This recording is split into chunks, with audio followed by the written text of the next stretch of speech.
com pessoas com fator de risco, que ela pode estar tendo um AVC, ter um derrame, com até poucos sintomas. Eu vou explicar para vocês o que acontece, né? O que é fator de risco, o que não é, quem você deve muito ficar preocupado de estar tendo um AVC ou não, né? Vamos lá só para vocês entenderem.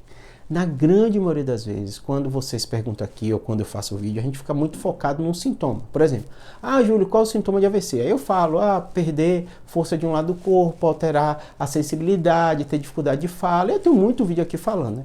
Mas o que eu percebo, e às vezes nas perguntas de vocês colocam, né, de forma muito intensa. Normalmente, a medicina, né, a ciência médica, né, a gente usa uma lógica muito baseada em risco, em probabilidade.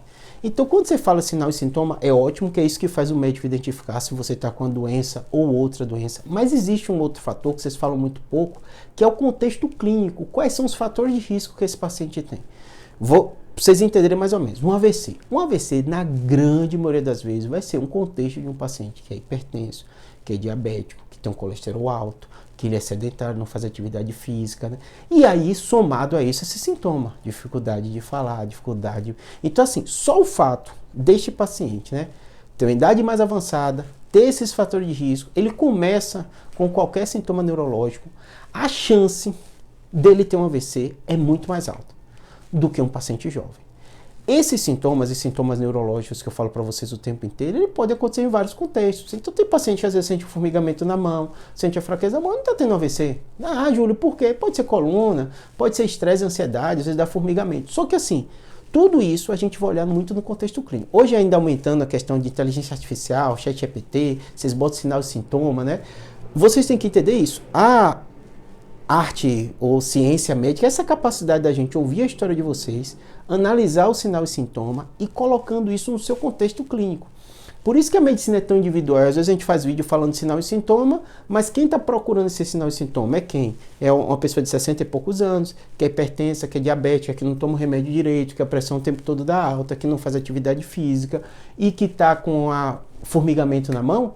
A chance dele ter um AVC é muito maior do que alguém que tem 20 anos de idade, joga bola, saiu para beber com os amigos e no outro dia está com a mão formigando. Não dormiu direito, né? É mais estressado, o trabalho está trabalhando demais, trabalhando à noite.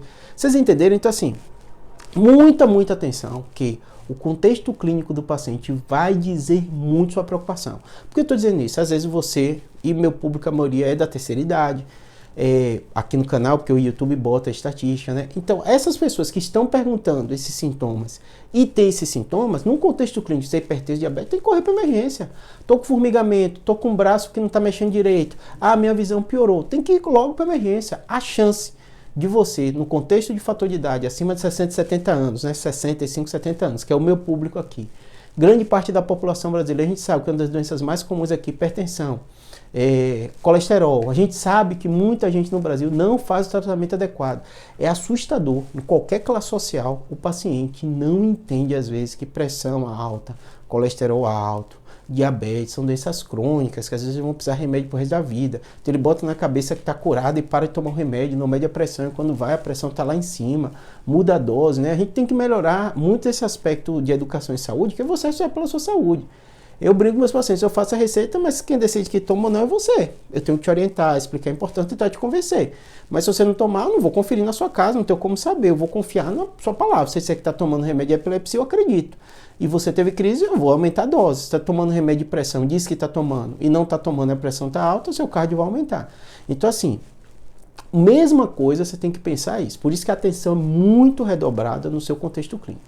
Meu público aqui, que é a maioria, acima de 60 anos de idade, hipertenso, diabetes, né, tá preocupado com a saúde, começa a ter sintoma, dificuldade de fala, a fala meio empastada, alteração do equilíbrio de forma súbita, alteração da visão, corre para emergência. É uma chance razoável, grande, de você estar tendo um AVC, tá bom? Júlio, mas eu conheço um jovem que teve AVC. Claro, vai ter AVC em jovem. Por isso que a gente fala probabilidade, né? É que nem quando tem queda de avião, você tem a impressão de que a aviação é um transporte mais inseguro, porque chama tanta atenção da gente um acidente de avião. Mesma coisa acontece quando acontece um AVC em jovem. É tão estranho um jovem estar tendo AVC que você acredita e sua visão, a gente ser humano é assim mesmo, né? Fica distorcida de achar que está tendo um monte de AVC em jovem, mas a probabilidade é bem menor, tá bom? Claro que pode acontecer, tá com sintoma, tá com dúvida, procura emergência. Espero que tenha ajudado.